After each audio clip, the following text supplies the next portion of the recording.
നാമം ജപായനം പുണ്യം നിരുപമദീപാങ്കുരം പോലെ സ്വരശ്രുതിലയവരമതുലം ദീവാങ്കണം മോക്ഷസംഗീതസാരം നീളും വഴിത്താരയിൽ ജീവതാരം മന്ത്രാലാപം മായാവിൻ നിൻ പ്രസാദം. ദീപം ദീപം ദീപം.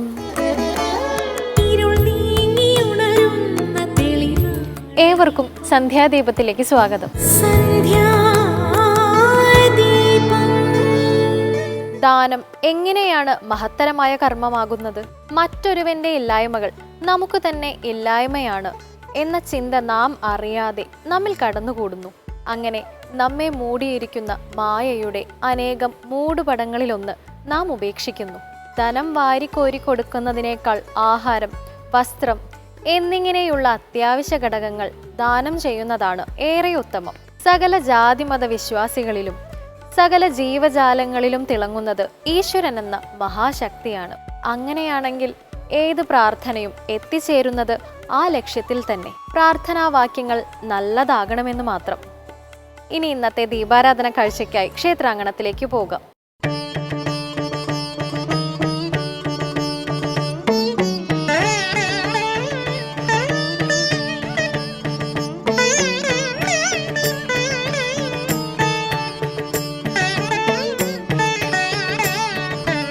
വനനീലിമയുടെ നിഗൂഢ സൗന്ദര്യം വഴിഞ്ഞൊഴുകുന്ന പാവന വീഥികളാണ് ആര്യങ്കാവ് ശ്രീ ധർമ്മശാസ്താവിൻ്റെ തിരുസന്നിധി തേടിയെത്തുന്ന ഏതൊരു ഭക്തനെയും സ്വാഗതം ചെയ്യുന്നത്. പ്രകൃതി ദേവിയുടെ അനുഗ്രഹവർഷം കണ്ട് തീർത്ഥാടകന്റെ ഹൃദയം നിർമ്മലമായ നിതാന്ത സൗന്ദര്യത്തിൻ്റെ നിത്യതയിൽ വിലയം പ്രാപിക്കുകയാണ്. തീർത്ഥാടകനായി എത്തുന്ന ഏതൊരു ഭക്തനും ഇതിനടുത്തുള്ള സ്വപ്നസദൃശ്യമായ പ്രകൃതിയുടെ മടിത്തട്ടിൽ അല്പം വിശ്രമിക്കാൻ കൊതിക്കുന്നുണ്ടെങ്കിൽ അത്ഭുതപ്പെടേണ്ടതില്ല.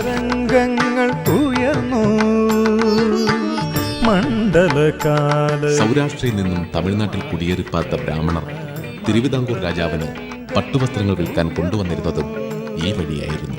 ഒരു ദിവസം സൗരാഷ്ട്ര ബ്രാഹ്മണനായ കച്ചവടക്കാരൻ പുഷ്കല എന്നു പേരായ കന്യകയായ തന്റെ മകളെയും കൂട്ടി പട്ടുവസ്ത്രങ്ങൾ വിൽക്കാൻ തിരുവിതാംകൂർ രാജകൊട്ടാരത്തിലേക്ക് യാത്രയായി.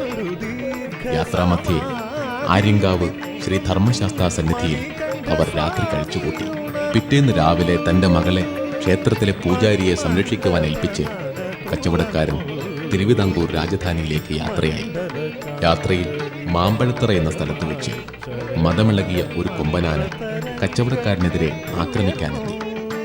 ഭയം കൊണ്ട് പരവശനായ കച്ചവടക്കാരൻ സർവവും മറന്ന് അയ്യപ്പ സ്വാമി രക്ഷിക്കണേ എന്ന് വിലപിച്ചു. ഉടൻ തന്നെ വേട്ടക്കാരന്റെ രൂപത്തിൽ ഒരു യുവാവ് അവിടെ പ്രത്യക്ഷപ്പെടുകയും ആനയെ വിരട്ടി ഓടിക്കുകയും ചെയ്തു.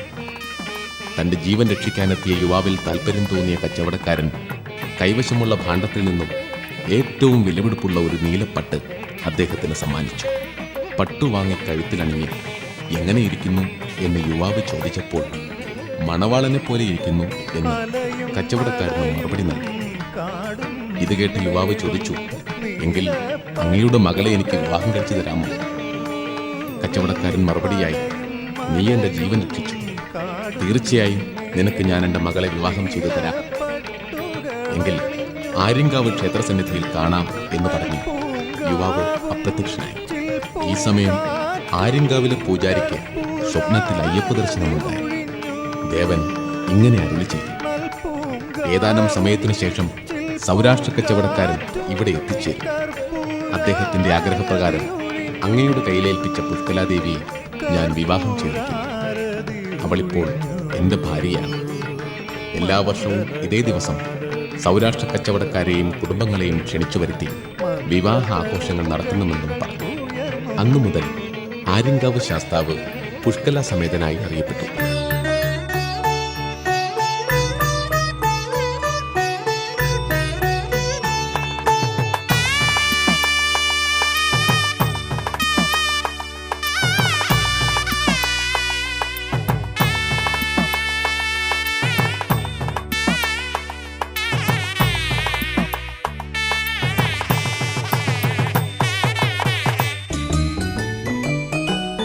ശബരിമല തൻ നീലിമയിൽ ഒരു സ്വർണ്ണ താമര വിരിഞ്ഞു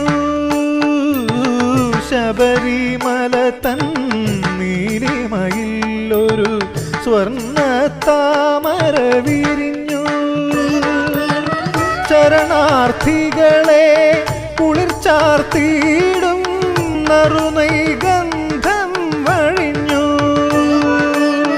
ശരണാർത്ഥികളെ കുളിർച്ചാർത്തിയിടും നറുനൈഗ ആര്യതാതനായ ധർമ്മശാസ്താവിന്റെ നാമവുമായി ബന്ധമുള്ളതിനാലാണ് ആര്യങ്കാവ് എന്ന പേരുണ്ടായതത്ര.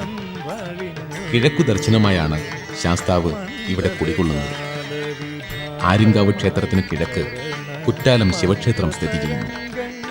കുറ്റാലം ശിവനെ നോക്കി ചിന്മുദ്രയോടുകൂടിയാണ് ഇവിടെ ശാസ്താവിന്റെ അധിവാസം. മതഗജത്തെ അടക്കി നിർത്തിയ ദേവനായതുകൊണ്ട് ആ ഭാവവും ഇവിടെയുണ്ട്. സാധാരണ ക്ഷേത്രങ്ങളിൽ കണ്ടുവരുന്ന താന്ത്രിക വിധികൾ പൂർണ്ണരൂപത്തിൽ ഇവിടെ നിറവേറ്റപ്പെടുന്നില്ല. അഷ്ടബന്ധമുറപ്പിച്ച പീഠപ്രതിഷ്ഠകൾ ഒന്നും തന്നെ ഇവിടെ ഇല്ല എന്നതാണ് പ്രത്യേകത. കാലങ്ങൾക്ക് മുമ്പേ മഹാക്ഷേത്രമായിരുന്നു ഇവിടമെന്ന് പഴമക്കാർ പറയുന്നു. പിന്നീട് തിരുവിതാംകൂർ രാജാവിന്റെ സഹായത്തോടുകൂടി നിർമ്മിച്ചതാണ് ഇന്നു കാണുന്ന ക്ഷേത്രസന്നിധി. പരിവാര പ്രതിഷ്ഠകളും കൊടിമരവും ഇവിടെയില്ല. ശീവേലിയും പൂജാവിധിയിലില്ല. വെട്ടിക്കവല കോക്കുളത്തു മഠത്തിനാണ് ഇവിടെ തന്ത്രത്തിന് അധികാരമുള്ളത്. നടയ്ക്ക് നേരെയല്ല ഇവിടുത്തെ വിഗ്രഹം കുടികൊള്ളുന്നത്. വലതുമൂലയിലേക്ക് അല്പം ചരിഞ്ഞിരിക്കുന്ന നിലയിലാണ്. 10-ാമതേ ദിവസം സൂര്യരശ്മി പ്രതിഷ്ഠയ്ക്ക് നേരിൽ പതിയും. പരശുരാമ പ്രതിഷ്ഠയിൽ ഉച്ചയ്ക്ക് മാത്രമേ അഭിഷേകം നടത്താറുള്ളൂ. 10-നും 55-നും മധ്യേ പ്രായമുള്ള സ്ത്രീകൾക്ക് ശ്രീകോവിലിൽ പ്രവേശനം അനുവദിക്കാറില്ല എന്നതും ഇവിടുത്തെ മറ്റൊരു പ്രത്യേകതയാണ്. ഉച്ചപൂജയ്ക്ക് ഇവിടെ മാത്രം കാണുന്ന ഒരാചാരമാണ് തേവാരപ്പാട്ട്. ആര്യങ്കാവ് ശാസ്താവിന്റെ കീർത്തികളാണ് തേവാരപ്പാട്ട്.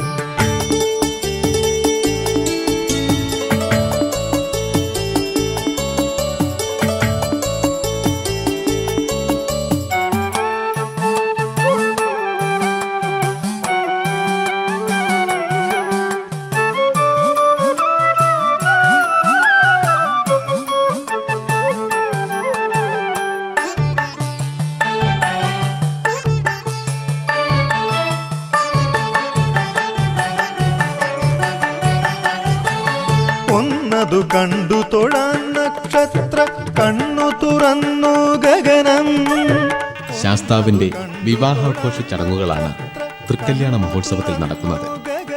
ധനു 3 മുതൽ 12 വരെയാണ് ഉത്സവം. ആര്യങ്കാവ് ശാസ്താവിന്റെ സമീപത്തിരിക്കുന്നത് മാമ്പഴത്തറ ഭഗവതിയാണ് എന്നതാണ് മറ്റൊരു വിശ്വാസം. തൃക്കല്യാണ ചടങ്ങുകൾ ആരംഭിക്കുന്നത് വൃശ്ചികം 1 തുടങ്ങി 39-ാമത്തെ ദിവസമാണ്. അതിനു മുമ്പ് തന്നെ സൗരാഷ്ട്രയിൽ നിന്നും വധുവിന്റെ ആളുകളും വരന്റെ ആളുകളായി തിരുവിതാംകൂർ ദേവസ്വം ബോർഡ് അധികൃതരും സന്നിഹിതരാകും.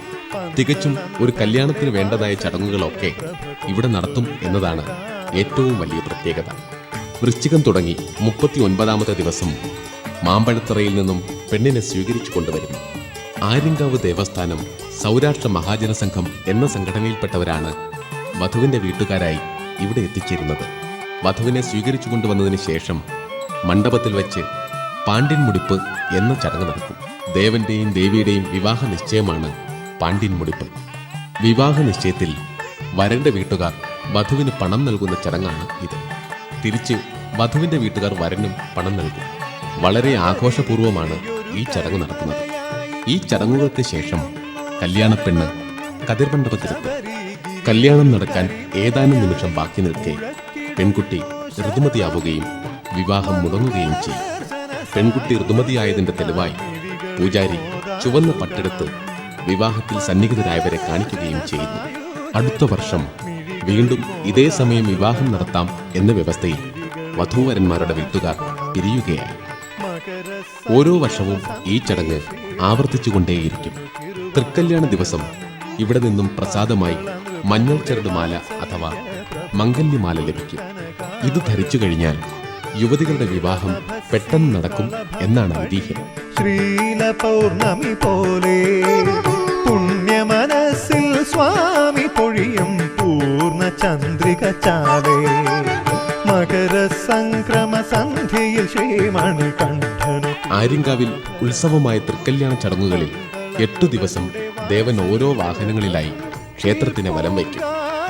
ഇതിനായി വ്യത്യസ്ത തരം വാഹനങ്ങൾ ഇവിടെ അലങ്കരിച്ചു വയ്ക്കും. എല്ലാ വാഹനങ്ങളും മൃഗജീവികളുടെ സങ്കല്പത്തിലുള്ളതാണ്. തൃക്കല്യാണത്തോടനുബന്ധിച്ചാണ് ദേവൻ വാഹനങ്ങളിൽ എഴുന്നള്ളത്ത് നടത്തുന്നത്. ഈ വാഹനങ്ങളുടെ നിർമ്മാണവും ചടങ്ങുകളും തമിഴ് ആചാരമനുസരിച്ചാണ് രൂപകൽപ്പന ചെയ്തിരിക്കുന്നത്. കാളവാഹനത്തിൽ ദേവനും പൂങ്കോയിൽ വാഹനത്തിൽ ദേവിയും എഴുന്നള്ളിയാണ് വിവാഹമണ്ഡപത്തിലേക്ക് വധൂവരന്മാർ പ്രവേശിക്കുന്നത്. 8 വാഹനങ്ങൾ എന്നത് ശാസ്താവ് 8 അവതാരങ്ങൾ എടുത്തിരുന്നു എന്ന വിശ്വാസത്തിലാണ്.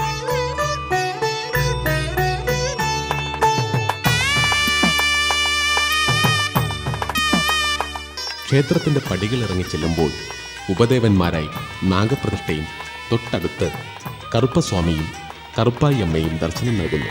അയ്യപ്പസ്വാമിയുടെ അനുചരനാണ് കറുപ്പസ്വാമി.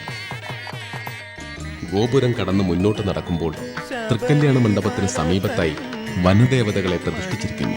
ഒരു സ്വർണ്ണ താമര വിരിഞ്ഞു ശബരിമല തൻ നീലിമയിലൊരു സ്വർണ്ണ താമര വിരിഞ്ഞു. ക്ഷേത്രത്തിന് കിഴക്കുവശത്ത് വിളക്കുകല്ലിന് സമീപത്തായി ഗണപതി പ്രതിഷ്ഠ കാണാം. ക്ഷേത്രത്തിന്റെ തെക്കുഭാഗത്ത് ഭക്തർക്ക് അനുഗ്രഹം ചൊരിഞ്ഞ് ഇണ്ടിളയപ്പൻ കുടികൊള്ളുന്നു. ശിവസങ്കല്പമാണ് ഇണ്ടിളയപ്പമൂർത്തിയുടേത്. കുളിർച്ചാർത്തിയിടും നറുനൈഗന്ധം വഴിഞ്ഞു നറുനൈഗന്ധം വഴിഞ്ഞു മണ്ഡലകാലവിഭാതമായി ശരണ മന്ത്രതരംഗങ്ങൾ ഉയർന്നു. പുനരൊരു ദീർഘസമാധിയിൽ നിന്നും പുഷ്കല സമേതനായ ആര്യങ്കാവ് ശ്രീ ധർമ്മശാസ്താവിനെ വണങ്ങി തങ്ങളുടെ അഭീഷ്ടങ്ങൾ സാധിച്ച് ഭക്തജനങ്ങൾ നിർവൃതി അടയുന്നു. അയ്യപ്പസ്വാമിയുടെ അവദാനങ്ങൾ വാഴ്ത്തി ഒരു കർപ്പൂര ദീപം പോലെ ഭക്തർ പരമാത്മ ചൈതന്യത്തെ അറിയുന്നു. ചിരിക്കാനും സന്തോഷിപ്പിക്കാനുമുള്ള അവസരം ഒരിക്കലും നഷ്ടപ്പെടുത്തരുത്. പോഷക സമൃദ്ധമായ ഭക്ഷണം പോലെയോ ഔഷധം പോലെയോ പ്രാധാന്യമുണ്ട് ചിരിക്ക്. സർവ്വവികാരങ്ങളെയും ലയിപ്പിക്കാൻ പോന്ന ലായകമാണത്. പുഞ്ചിരി എപ്പോഴും നമ്മുടെ മുഖത്തെ അലങ്കരിക്കട്ടെ. ഇന്നത്തെ സന്ധ്യാദീപം ഇവിടെ പൂർണ്ണമാകുന്നു. ഏവർക്കും നന്ദി.